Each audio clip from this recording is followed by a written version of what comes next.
Hello, beautiful people. So, welcome to Energy Over Matter, Mind Over MS podcast number 3. This one is about the road to diagnosis. So, before we begin, I just hope everybody, I don't know where you are in the world, but here in near Toronto, weather is beautiful today, unseasonable for February. Sun was out, enjoying taking the dog for a walk out in nature. I hope that you get a moment today at some point to connect to nature, connect to yourself, have a still, quiet moment, find some gratitude, find some joy in your life. There's always something, even if you have to look hard, that's going well and that you can be grateful for. Okay, so with that in mind, we're going to look back at my personal road to diagnosis. And I'm not saying any one of these things is actually the cause of my MS. I actually don't believe that there was just one cause. So again, this is just my personal opinion. I don't think the medical people really know either. Every doctor I've ever asked, every book, everything I've ever read, MS is kind of an enigma. They're not really sure what causes your immune system to overreact and attack the myelin sheath. So it's kind of, I guess, my opinion's as good as anybody else's. So at least in my opinion, it is caused by like the perfect storm. So you don't just have one thing that you just kind of layer on one thing after another and, death by 1,000 cuts. It's these little insults over and over that make your body unable to heal. And I don't remember where to credit this from, where I read it, but I heard once about disease or even just our ability to detox is like a bucket.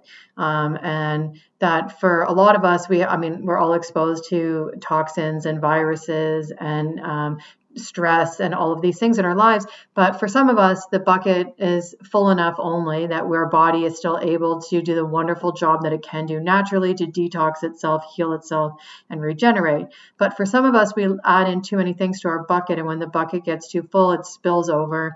And this is when you get dis-ease, dysregulation, disharmony in the body, and things go awry. And once they're off track, it is difficult sometimes to find a way to get your body to communicate efficiently with itself again and to come back into a harmonious state of health and vitality.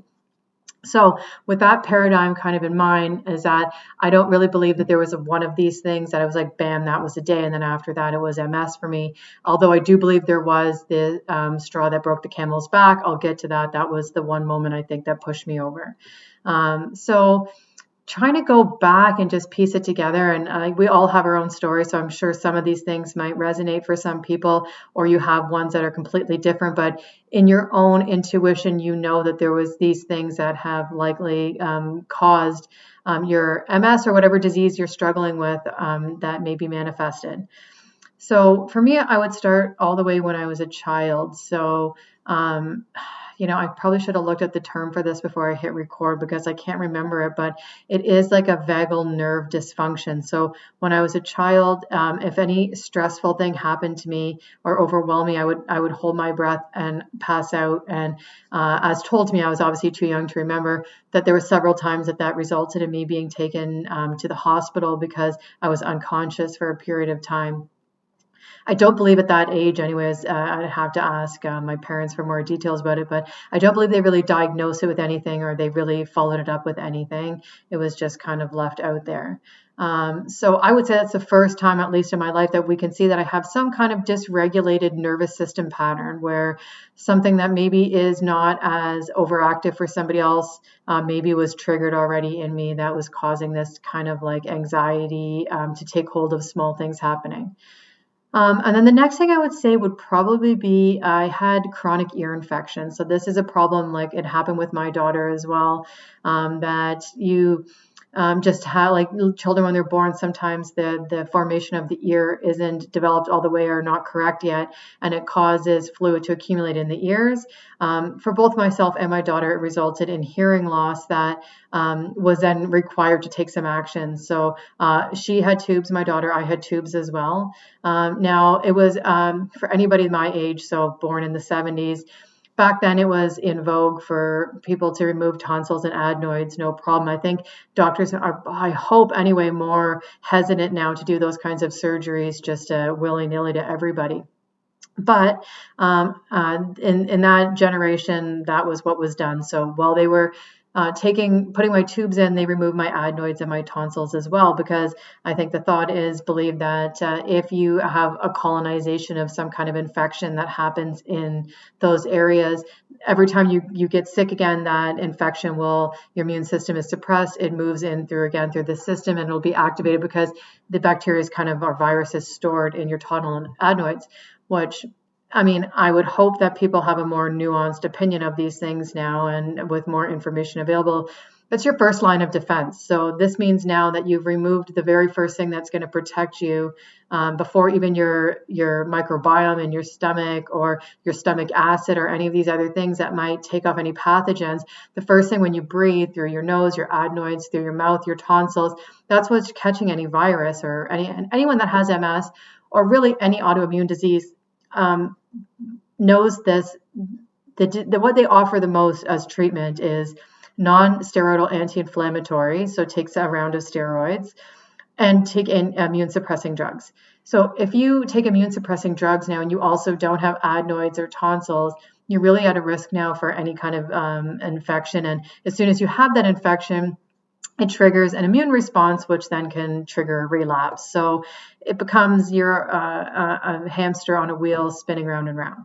So I would say not only removing my tonsils and adenoids was a bad move to do, and again, if my mom is listening to this, not blaming you, because I understand that we all give authority over to the doctors because we believe in the white coat that they're educated and they know best for us. And I'm not saying that they're not educated. It's just that what are they educated on? So a lot of them are compartmentalized into one specialty.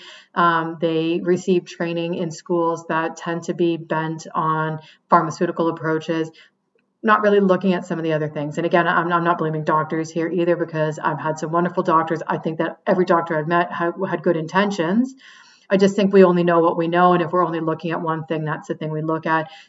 That might work really well in the case my daughter just broke her leg. If you need a cast, I've had C-sections. That's great. You should go and get acute care. I just think that there's a bit of a failing in the medical system and doctors' ability to treat chronic conditions. Anyway, back on point. Not blaming you, Mom, but tonsils, adenoids out. I did know, because of my personal experience, not to do that to my daughter. So when they were suggesting over and over that I do that to her, I said, let's just wait and see, because she was getting strep infection continuously on top of the ear infections. So her, like myself, a lot of antibiotic use. Now, I don't know if this was an option when I was a kid, or this is something that happened over time, but the one reason I did say to go with the tubes for my daughter is, even though I already knew these things, is because first of all, there was a hearing issue, and you don't want them to grow up with a speech impediment or some kind of other learning difficulties, because those formative years, they're having a hard time hearing, which she was. But also because once the tubes are in, you can put antibiotic drops directly into the ear. So this way, when she had all this pain and the fevers and she's crying and she's so upset about her ears, I could still offer something without putting the antibiotic through her entire body. So now we're not taking it orally and not disrupting her microbiome and then causing other problems. Okay, so then on to the next thing that I think, and again, you can see how this works historically too, is dairy. So I have always had an issue with dairy, but I just didn't know it. It wasn't until, again, I was having my own kids and seeing the issues that dairy was causing as soon as they switched from nursing onto formula and then onto milk products. And this was the same thing that happened to me. Apparently, I just didn't know it as a kid, but it was now all of a sudden chronic constipation. And having gone to a naturopath, as an adult, and then talking about all of these problems, one thing after another, the naturopath said to me how dairy was the thing that would have caused this, same with any skin rashes or irritation. Now, as a side note, it's also interesting that the protein of milk, casein A in North American and cows, I believe that's Australia, New Zealand have these type of cows too. That protein is very, very similar to the protein of the myelin sheath in your brain, which is what the immune system attacks in MS. So if you end up with a leaky gut, and antibiotic use and stress and environmental toxins can cause that for you, when that protein leaks through and it gets into your bloodstream and can cross your blood-brain barrier, it looks so similar that this could be one of the reasons as well that our body starts attacking ourselves, because it's actually attacking that protein, which maybe is healthy if it just stays in our gut for us, but not if it leaks through into the bloodstream. Our body now gets confused, and maybe it's every time we have that dairy protein in us, it causes our body to then start to trigger attacking the myelin. So that's another possibility too. And then even talking about bowel habits and problems, I mean, it's one of those things too, like what came first, the chicken or the egg? Because if you have problems with elimination and the toxins aren't coming out, you're getting endotoxins that are now traveling all the way through and staying in there, and they're absorbing back into the bloodstream when they're supposed to be being removed out of your body. Which now can cause a lot of inflammation to happen. And this can also travel up through your vagal nerve and then travel, because your gut microbiome and the one that's in your brain, these all speak to each other. And that can happen on a very easy kind of highway path through your vagal nerve right to your brain. So is it the bowel problems that lead you to end up with MS, or is MS, which now impacts your nerve function, which slows down your motility, and now can cause these kinds of elimination and constipation issues? Or is it just, again, like a circular issue that once you get on this hamster wheel, it's very difficult for you to get off of it? So with that being said, dairy, when you even look at some things like the Walls Protocol or the Swank diet or any of these diets that have been proposed to help MS, they do have in common that dairy is removed because it is such an allergen, or I wouldn't say an allergen even, but just something that's become sensitized in our body. And so, everybody knows your own body better, but I know for myself that I've followed some of these diets on and off over the years, but one thing that I've consistently removed over and over is gluten and dairy. So dairy, I know, even once I was told that you could, instead of eating the North American cheese and dairy, if you got imported cheese because in Europe they have different cows with the casein 2 protein, which is apparently better for us. And so if you imported the cheese, or you had goat, sheep, or any other kind of cheese was better for you. And those all worked for me fine, because now I can eat Parmesan cheese again as long as it's got a sticker from France or from Italy on it. And the goat fat is fine too. But I tried buffalo milk, and somebody said that buffalo milk was okay too. And it's funny how I never really thought of myself as having arthritis or any kind of joint pain, because MS and nerves was always my problem. But I removed the buffalo milk, and I removed dairy. And when I added the buffalo milk back in, it took about 3 or 4 days, and I was using it only a little bit in a coffee in the morning, so a tiny amount. After 3 or 4 days, I noticed my hips started hurting in bed again, and it was something that had gone away for a long time. And I linked that immediately to the buffalo milk, removed it, and away the pain went. So this is about some of these things too. It's not just that we have MS, but this systemic inflammation that's being caused by these things are, okay, it shows up wherever the weak link is. So yes, that could be MS for some people. It could be diabetes for other. It could be arthritis, and any eczema, psoriasis, any of these things. It just depends at what area in your body is your system going to start attacking itself the most. So anyway, dairy would be something to look at. And then what would happen next for me? So I would say it would be oral problems. So some people and I used to think it was maybe I wasn't brushing as good as my sister, because she always seemed to have better teeth. Hers were straight. I had braces, retainer, headgear was horrible. But I also seemed to always have cavities all the time. And so back in the day, again, being a child that grew up in the 80s, mercury fillings in every tooth. And I swear my dentist was a butcher, that she was just trying to use the benefits up all the time, because I had stopped seeing that dentist, and I didn't go after I wasn't on my parents' benefits. I didn't go to the dentist for 10 years, and I brushed my teeth the same way as I had when I was a kid. And I went back to a new dentist, and I didn't have one single cavity, and I've never had one since. So I don't believe I even had all those cavities. I think she was just filling my mouth up for the benefit purposes. Anyway, that aside now, the mercury fillings, and that definitely is a toxin to the brain. A lot of the symptoms of mercury toxicity matches MS symptoms too, because it affects the nerves so readily. So this might be something, I did have heavy metal testing done when I first got diagnosed, and I actually had high levels of tin, what they thought maybe I was getting out of toothpaste. And there you go, though, still having all the cavities, but brushing too much. But they didn't actually show high mercury levels, and I did a hair analysis, so I didn't worry so much about the mercury. Still could be an issue now because as time goes by, the mercury continues to when you chew food, and I grind my teeth as well. So, you're releasing that slowly over time. Maybe it's accumulated more. Plus, environmental toxins are getting worse and worse with every year that passes. But I think the real thing with my teeth that was the problem, besides just the mercury in my mouth, was root canals. So again, not knowing at the time any of these things, I always thinking I was living right by brushing my teeth. Knowing now, I use remineralizing toothpaste that has bentonite clay and that has only essential oils. It doesn't have any fluoride in it. It doesn't have any of the other.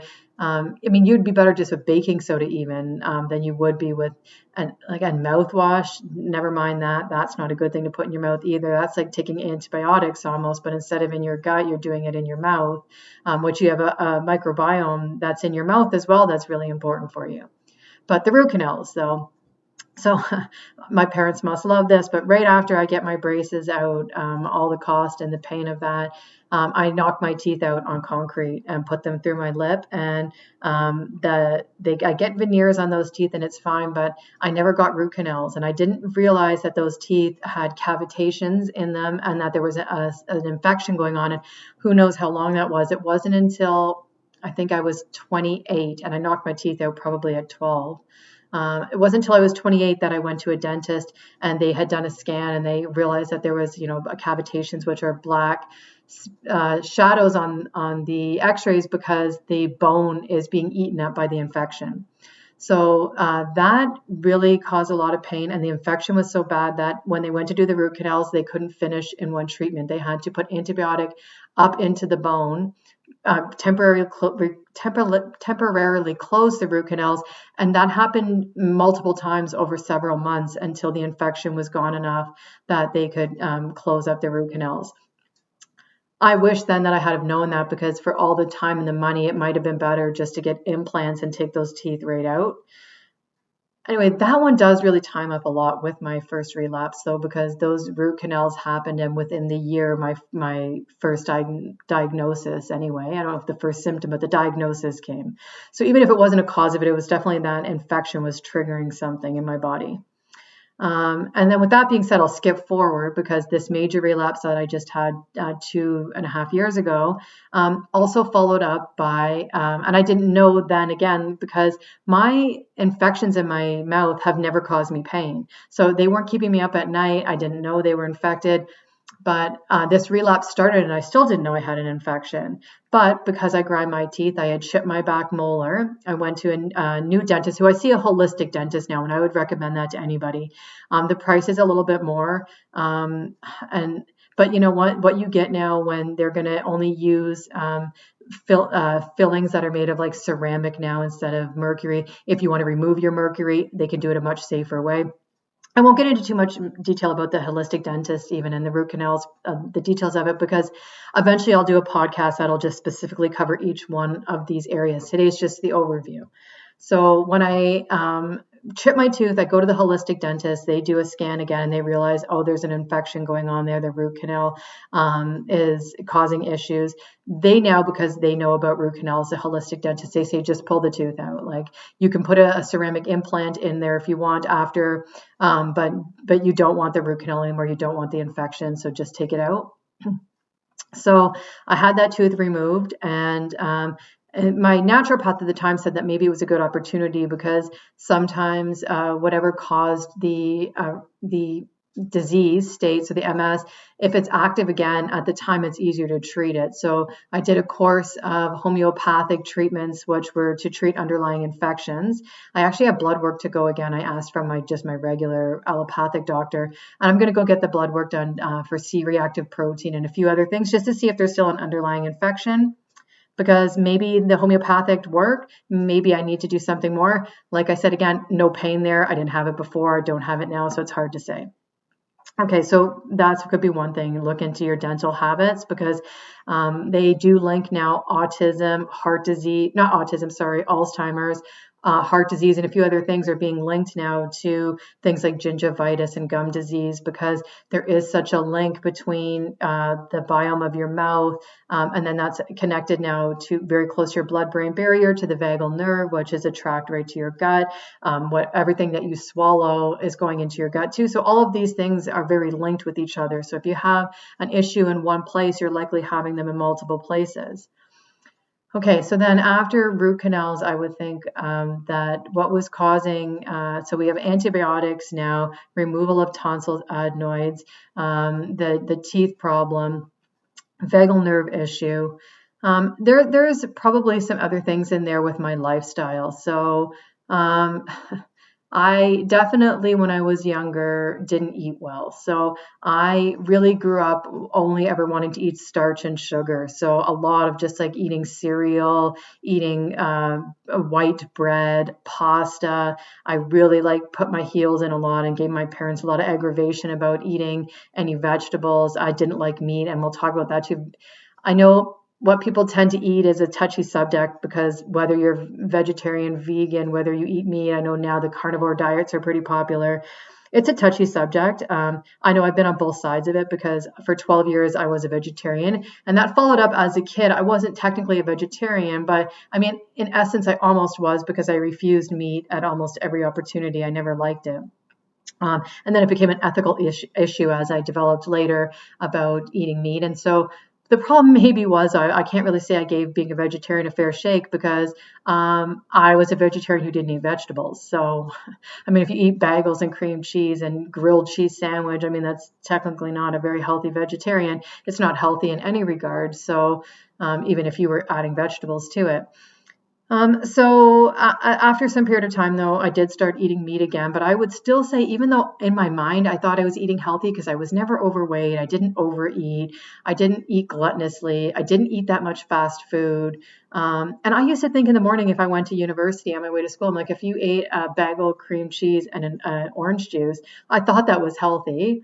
But I've come to realize now how much more work was required on my diet, and for all of you guys too. I mean, I think that we have multiple levels of healing here. I'm a firm believer that it starts from the top down. So you got to get your spirit right. You have to have a joy for life, and you have to have a healthy mindset.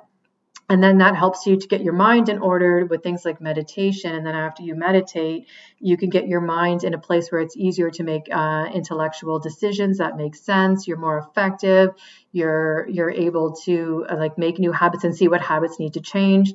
And then you got to get to your emotional body too, the trauma, things that have happened to you. But at the bottom of all that is a biochemical level, and it still matters what you eat, and it still matters all those daily things that you do in your life, the kinds of toothpaste you use. Do you use chemicals in your house? Are you using perfumes? What kinds of things are you adding to the bucket? So at that time in my life, definitely my diet was not good enough.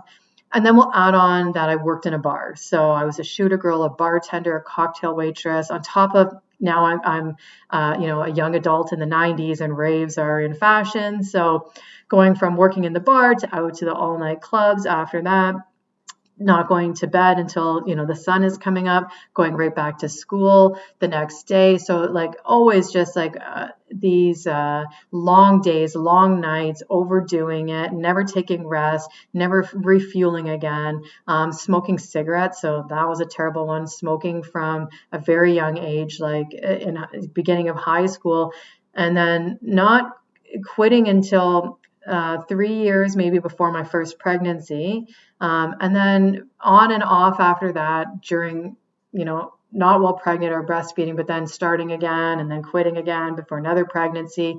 And then after my kids were all born, I maybe smoked again for 3 years, but I've been quit now for a long time, and I know I'll never go back, because I do really respect the temple my body is and that I live in, and I want to be a grandmother, and I want to be vibrant, and I know that smoking cigarettes is going to diminish me, and it is terrible, especially for everybody, but MS, it is one of the things that correlates with poor outcome. So all of these bad things that I'm doing to myself. And also back in the day, I mean, I could have never gave two thoughts about exposure to things. So I'm sure I lived in one apartment that had mold in it, because if I used to hang things up on the ceiling or the wall, sometimes they would fall off the wall because it was like wet. And I'm like, I never seen the mold, but I'm sure that if your drywall is wet enough that things aren't holding, screws aren't, and plugs aren't holding into it, I mean, you've got a mold problem for sure. And also living in buildings that have the cell phones antennas on top of them, and not really caring about that. And I mean, even now, the house I live in, we're on a hydro right of way, and we don't have the big wires running up anymore. It's all fiber optic underground, and they say that that's less impactful. I have an EMF reader, and I've taken it outside to see if that was what was causing my health conditions. Plus, at the time, my dog also developed cancer, and I thought maybe this house was the problem. But actually, my EMF reader doesn't really make any activity around the fiber optics under the ground, although the smart meters on the house really cause an issue. And to be honest, I don't really know how you get away from that. I did decline and refused, even under the threat of having my water canceled, not to have a smart meter put in my house, and I was successful on that. They eventually left me alone, but all the houses in this neighborhood already had them for the electrical boxes, and I don't know how you get rid of that. It's not on the side where anybody sleeps. It's on the outside of a garage. So you don't get a reading inside the house. You have to get closer to it for the reader to go off, but it's still. Anyway, again, that'll be a whole nother podcast. I'll get into EMF exposure, but that's something that's really hard to mitigate. I'm sitting in front of a laptop right now. We have phones. You go in your car, there's GPS. Even if I turn my Wi-Fi off at night, I can't help the fact that my neighbor's Wi-Fi is on. So, I mean, we do the things that we can, but again, that exposure is definitely increasing for all of us over time. And I have become over the years more conscious, especially since this relapse, and I would encourage you to as well, to be conscious of the kind of detergent you use and what dishwasher soap you use and your shampoo, and especially your personal products. Anything that touches your skin gets absorbed, much like eating it.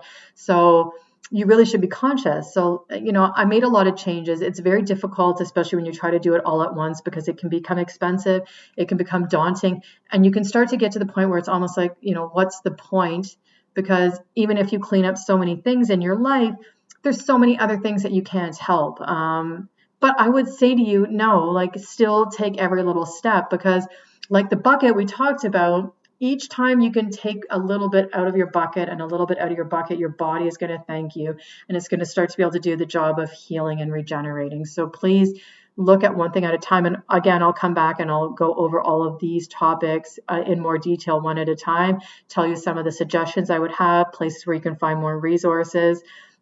But for today, enough to just say that part of my journey of getting sick was definitely not taking care of myself, not having good sleep habits, not having good exposures to chemicals, not eating well, smoking, drinking, and taxing myself too much. So I am an A-type kind of personality. So my whole life, I've always really received perfection, and I've always been hard on myself when I fall short of that. So even when I was going to school, it was like, I had to still live on my own and pay for myself and do it all and show myself that I could always do all of these things, and having a hard time asking for help. And then feeling isolated from that as well too. So you don't really have a community then. You kind of feel like an island unto yourself. And in that one is a huge one. I think that's one of the things they're finding when they look at blue zones, if anybody's heard about that, the places where people tend to have the best longevity and vitality, that even more than food, that having a sense of community is really important, right? So it's having people around you and feeling cared for and part of something is really, really important.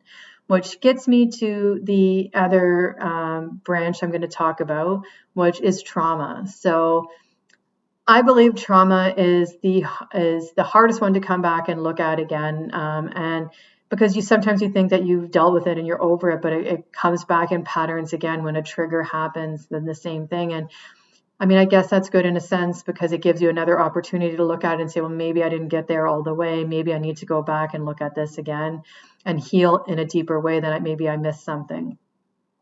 So trauma, I don't know if I'll go into each specific event, because you are putting yourself out there on the internet. And it's not that I'm opposed to talking about these things, and it's not that in my personal circle of life that I wouldn't, but for here, I'll just say that trauma started for me in early childhood, and over time happened again and again. So I did have my first boyfriend and then my husband after that were not good partners. It was abusive situations, and it was very hard to live in eggshells all the time and to live under this constant assault of your safety, your security, and your well-being.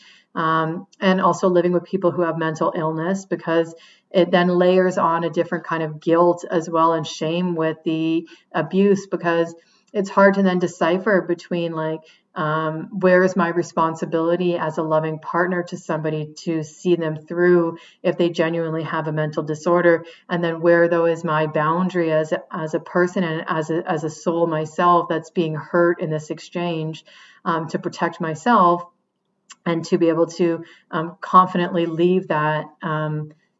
And I don't know that you ever really do, because I mean, once you're connected to somebody, and once you are entangled with somebody, it is very difficult.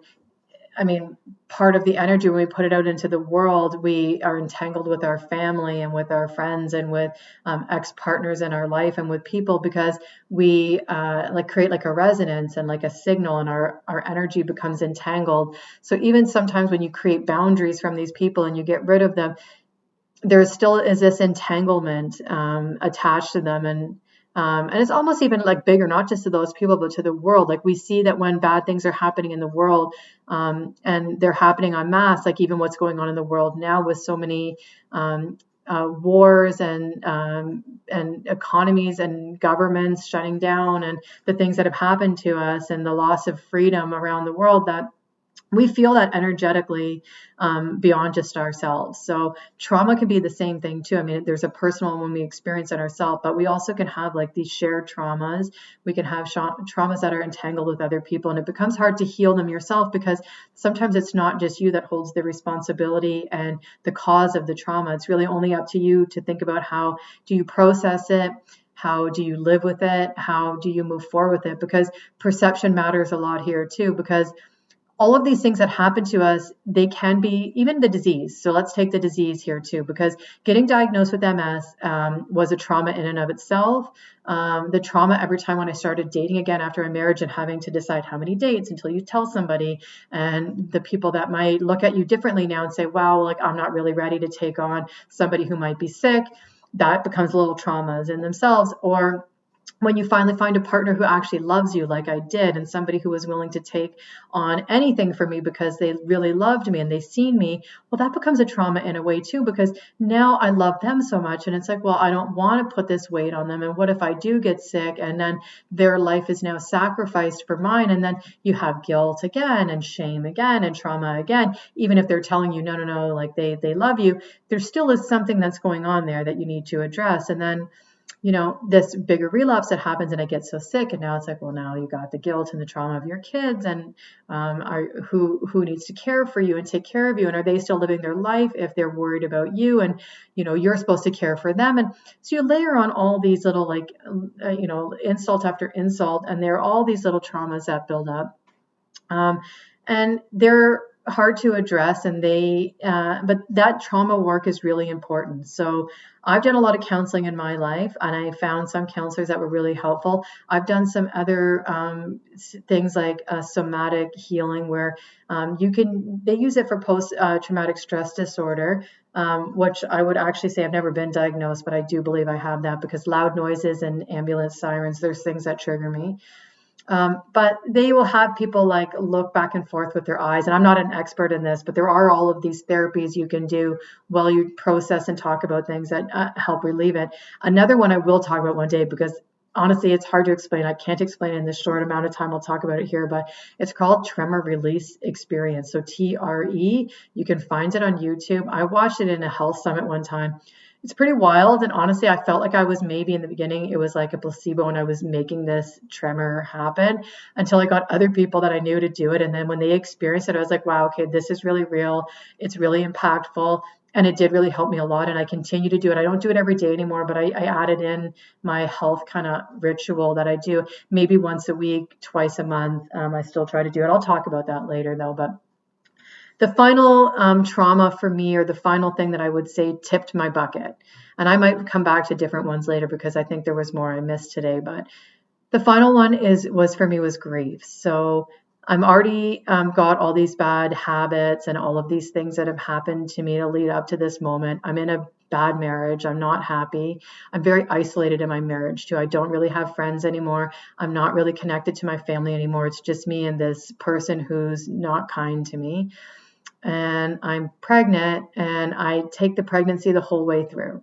And the baby is healthy, everything is fine. And I decide to have a home birth because my doctor has said that, the baby's healthy, everything is fine. The midwives are confident. They've told me that I lived in a downtown urban core, so I can get to a hospital really quickly, and they have all the equipment. And if anything goes wrong, and I'll maybe go into more detail in another podcast about that, because not everybody will be interested to know that whole story. It's a painful one. A lot of people also get uncomfortable when I talk about it, but it didn't end well. And my baby passed away, was born still. They did resuscitate him, and I thought things might be fine. He was in a separate ambulance and me to the hospital, and they did get a heartbeat again, but they did find overnight that they had him in intensive care, that he had suffered complete brain damage, and it was decided to end life support for him. And I think that anyone that's had the loss of a child, I heard a saying that if you lose your parents, you're an orphan. If you lose your spouse, you're a widow. But when you lose your child, there's no word for it because it's so painful. And as hard as that experience would be, for anybody, because that's it's I think the hardest thing that can happen to a parent, when you feel alone for it and you're with somebody who uses that against you now and isn't supportive, it just adds insult onto injury. And I think that was the final thing that just tipped the MS over, where my body, I don't know if I believe, necessarily what the doctors say about your MS being your immune system attacking itself, but if that is what it is, it would make sense that your body would feel that you maybe hate it, because, if I'm blaming my body for what's happened to my son now, and I'm injuring my body by not taking care of it, not sleeping, not eating, my body must be going, wow, what's up? Like, you really hate me, or you want to die, you're not taking care of yourself, and you have all these negative thoughts and these negative habits and behaviors, and you're just trying over and over to injure me. And that's what your body probably, if there is communication, and I believe there is, between your spirit, your mind, your emotions, and your physical body, all the way down to the cellular level, to the mitochondria even, if there's a communication channel, if you add all of these things up and you keep giving these kinds of signals to your body, it's no wonder why your body is confused about, are we trying to survive to live? Are we trying to thrive, or are we on self-destruct? And I think that self-destruct button was pushed all the way once my son passed away. And then that's why by the next time I was pregnant again with my second son, the MS was now fully attacking. That's when I lost my eyesight those first 2 times, because my body finally caught up. Now, there was things that did happen before, where I think I covered in the first video, that I had temporary blindness one time in my 20s. Another time I had an ear infection, where every time I was in the shower, and this actually coincided with when I first moved in with my abusive partner, that every time I would close my eyes in the shower, I'd fall over. And the doctor told me again that was from swimming in Lake Ontario, which is, in the harbor, probably not the best idea, and that I was just getting ear infections. And just like when they told me the vertigo was from benign positional vertigo, which was an ear problem, all made sense to me because I'd had a history of ear problems. And maybe it was I'm not saying back then, I can't really say whether that was the starting of MS or the ear infection. I don't know, could be either, but I'm sure they gave me antibiotics. I can't remember in particular, but probably, which then affects your gut lining, which then creates, poor elimination, which again, circular all the way around. So that was a lot. There was a lot of things there. I probably missed some. And I don't know what your story was that got you to wherever you are, but I'm sure there's one, because I don't think that we can make it through life without toxic exposure, without developing some bad habits, without some traumas that have affected us. And all of those things create both nervous system patterns, emotional patterns, it creates thought patterns, and all of those things then create new behaviors that become kind of intrinsic in us. And you can break them. I'm not saying they're permanent. It's just that that's what our autopilot kind of defaults to. So I don't know what your things that have led you to this moment right now are. I'm sure that as I was speaking today, you're probably thinking of some of these things that, yeah, maybe that one made sense, or, oh, I had this one and this may be it. Because there's lots of things. I don't think there was just one thing. Like there's so many things that can cause dysregulation of your body and communication in your system. And there's a lot of things that can heal it too. So as we go through this podcast together, I will also introduce not just the services I offer. I'm a yoga teacher and I do a lot of meditation and then the PEMF. But I did a lot of other treatments. So I did red light therapy and ozone, and I've done like my kitchen is full of different supplements, and I've done a lot of homeopathic treatment and energy healing, and Reiki is a new thing I'm getting into right now too. So as I get more skilled in that, I'll deliver that to you guys as well. But I mean, I think that there's so many things that we can review. And so this is why I encourage you to just take time thinking about what has happened in your life that might be causing some of your issues. And then, take them one by one, because just like removing the chemicals from your life, you can't really do it all overnight. But, you can start with just don't use commercial laundry detergent. Go buy a chemical-free one. Buy one with no scent in it, and just start with that. And then, the next time that you replace, a pillow, don't buy memory foam. Buy like organic rubber or some kind of like cotton fabric or something that might not have fire retardant on it. Like you don't have to like all of a sudden do everything all in one day. And the same with your emotional trauma. The same with if you had exposures to like Epstein-Barr virus or to mold in your life or heavy metals. You're not going to be able to do all of these things in one day, but that doesn't mean it's not worth doing. So start figuring out for yourself and use your own intuition and your own inner voice to tell you like, what is it that you think might have led to where you are now, and what are the first easy steps you can do, and then just start there, one foot in front of the other, one good choice in front of another. And as you layer that up, the same way you got sick, you can get better. And I fully 100% believe that. I have faith in myself to heal, and I have faith in you to heal too. But it does require work on your part. There isn't going to be a magic fix. It took a long time to get diseased. It does take time to get better. But there are some things that move the needle pretty quick. And in my opinion, I'll say it again and again, start with gratitude. Because no matter where you are, and I know that for some people, it's hard to practice gratitude when you're sick and things aren't going well. But gratitude really will be the thing that's going to change from the top down the other things. It lightens your mood, it lightens your day. It gives you a new perspective on things that have happened to you. And once you have that little bit of hope and that little spark of joy, it becomes like a snowball effect, and it gets easier to start making better thought patterns, which lead to better behaviors, beliefs that lead to better actions. And then it works its way down, and all of a sudden things like changing your diet and getting rid of eating processed food. Something that in the beginning you might feel like, oh, that's a punishment, that sucks, why me? And I felt like that before too. I'm watching my family all eat cake on birthdays and I can't have any. And it does. Sometimes I used to think, wow, that really sucks. How unfair. Like, what did I do to deserve this? And you get a bit of a pity party and a victim story. I'm not saying there's not a moment that it's okay to do that, because if you're here and you're sick, things have sucked, I guess, and things have been hard, but you don't stay there though. Have that moment, let the emotion go, but then find a way to reframe it for yourself. Because how I look at it now is, what a blessing it was to be off of work during this time, because being off work gave me an opportunity to really dive into healthy eating and cooking.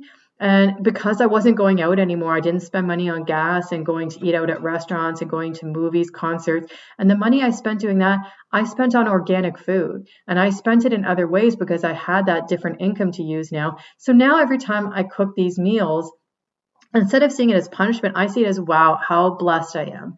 I'm blessed because my disease gave me the time and the money to now investigate new behaviors and patterns that are going to make not just me healthier, my family healthier. I've seen even like my extended family. So my mother is now using ghee, and she's using some other things when she cooks, and she's substituted a lot of like gluten and other things so that she can participate in meals with me.